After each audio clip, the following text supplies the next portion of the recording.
Why did Bateman lose to one-term Byrne? A combination of factors. I think they never really had campaign leadership that was clear, and too many people were, I want to say, running the campaign, if you will. In name, that wasn't true. I mean, there was a campaign manager, there was a campaign chairman, but it wasn't well run overall. And then I think Brendan was extremely effective at the whole issue, as you remember, was over the income tax, and the fact that Brendan Byrne had instituted the income tax in response to the Supreme Court closing, basically, or forcing the schools, the issue over equalized funding in schools caused the state to have to come up with an alternative way to finance schools, and the income tax was put in place as all part of that. That income tax was very unpopular, and Ray campaigned against it. But in the campaign, Brendan Byrne was very effective at saying, okay, Ray, fine, be against the income tax, but what's your alternative? And he kept hammering him about it. And Ray, very much like Tom Kean, was a very substantive and very savvy politician. But he also believed in being straight with people in the sense of saying, I do need an alternative. And everybody counseled Ray to say, you don't need to come up with a plan. You can say nothing.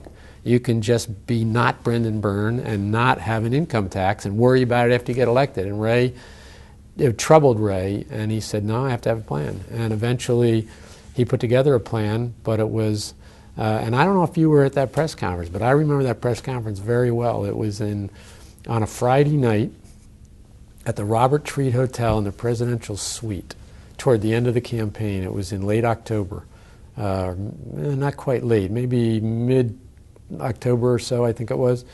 And the press had been clamoring for an answer because Brendan kept the heat on. Where's your plan, Ray? Where's your plan, Ray? And every time he turned around, where's your plan, Ray? And members of the press corps picked up on that. And so finally Ray put together a plan. And the plan was crafted by a group of people.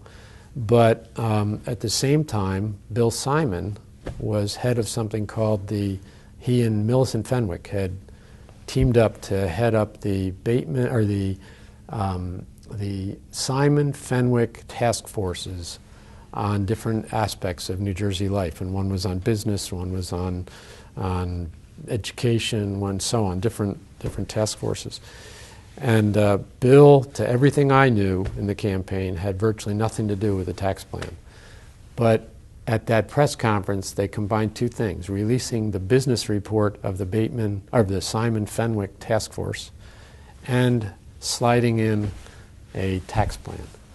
And Brendan, the moment it came out, to his credit, and this was brilliant on their part,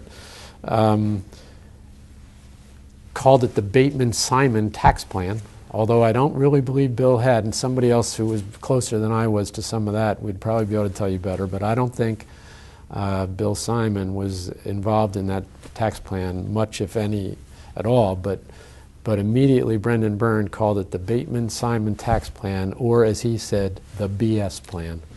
And he then spent the last 3 weeks of the campaign running around New Jersey, admonishing Ray for putting forward the BS plan, and then did one final brilliant stroke, which was, it was the very first of the property tax rebates that Brendan put together. It was their idea in that administration. I'm not sure who came up with the idea, but that was where it first started, to give a rebate on the taxes, and that rebate check came to everybody's mailbox on the Friday before the election.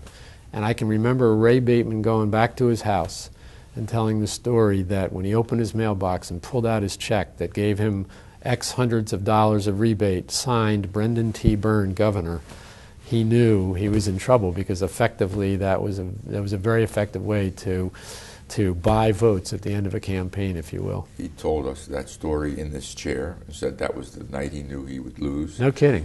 And then my memory's right. And 30 or 40 people in this chair for both the Tom Kean archive and the Brendan Byrne archive have talked about the BS plan, but nobody until you has parsed it where we knew about this Simon Fenwick task force and how the two were Right. rolled out simultaneously. They were rolled out simultaneously, and it was done. I'll tell you who was there.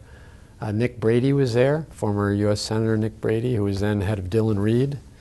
The chairman of the campaign, Dick Sellers, the former chairman and CEO of J&J, was there. Bill Tremaine, I think, might have been there from Prudential. Bill Taggett was there. Al Fasola was there because he was the campaign director. He was he ran the campaign. Roger Bodman might have been there. Who else was there then? I'd have to think back. Of course, Ray Bateman was there, and it was a mix of people that have been involved. Was Bill Simon there?